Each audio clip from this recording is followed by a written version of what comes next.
8 बजे हमें मैसेज मिलता है विजय कुमार मल्होत्रा की पेट में दर्द है, नहीं आ पाऊंगा।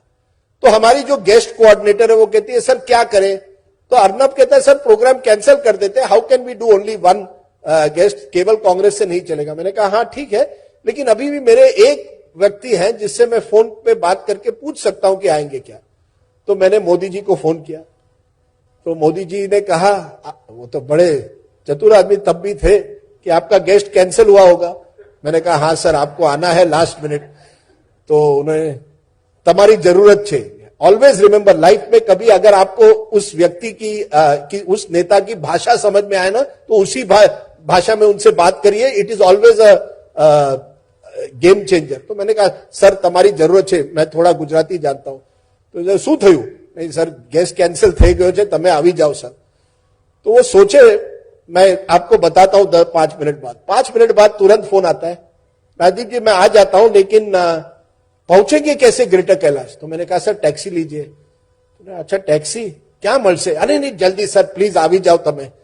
तो मोदी जी टैक्सी, वो तो मैंने थोड़ा कभी किसी को कहा कि मोदी जी ने ये भी पूछा कि पैसा कौन देगा टैक्सी का, वो तो बात अलग है, वो तो नहीं कहा उन्होंने, पर उन्होंने कहा चलो मैं आ रहा हूं।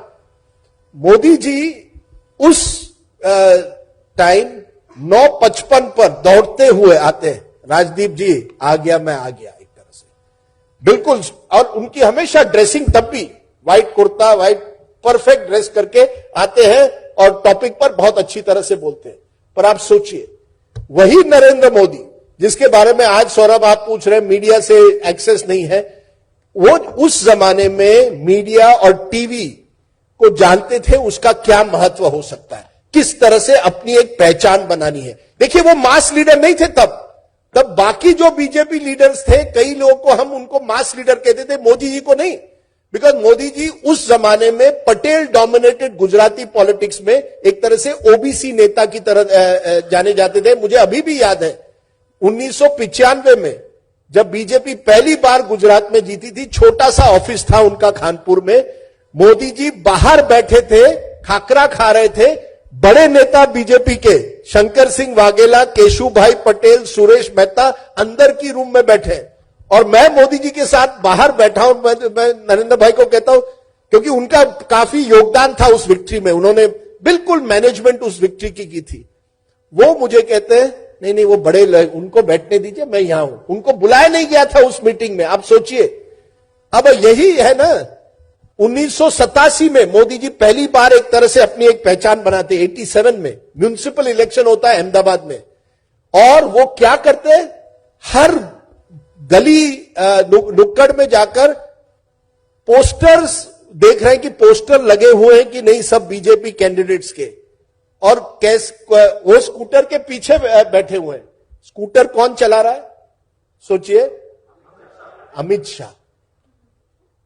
अब मेरे दोस्त यही बात है, ये कई नेताओं को ये पता चलना चाहिए। आज वो इस लेवल पर पहुंच गए, लेकिन कहां से आए हैं, ये जर्नी है लाइफ में, ये कोई वनडे मैच नहीं है पॉलिटिक्स। ये 40 साल से वहां बैठे हुए। आखिरी स्टोरी मैं कहूंगा मोदी जी की, क्योंकि ये भी एक तरह से एक लाइफ स्टोरी है, कि मोदी जी रहते थे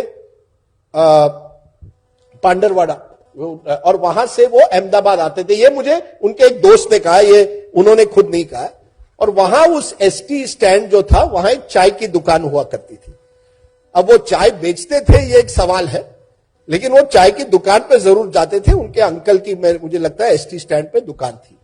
अब मोदी जी तब पांडरवाड़ा से अहमदाबाद बहुत कम एसटी की बस होती थी, जो सुबह आती थी वही बस शाम को जाती थी। मोदी जी ने जब वो आते थे अपनी एक झोला लेकर, आपकी तरह बड़े अच्छे कपड़े पहन के, व्हाइट, आप तो कलरफुल कुर्ते और स्कार्फ पहनते हैं, मोदी जी का व्हाइट हुआ करता था। वो अपना झोला अपने सीट पे रखते हैं उस एसटी में, और वहां जाके दिन भर में अंकल के दुकान पर काम करते हैं। शाम को जब आते हैं, ये दोस्त ने उनके कहा, मोदी जी एक ही बार गुस्सा होते थे, अगर वो देखते थे कि उस जो बस की जो कुर्सी है ना, वहां अगर किसी ने झोला उठा के उस कुर्सी पर बैठ गए है ना, तो वो गुस्से में होते थे।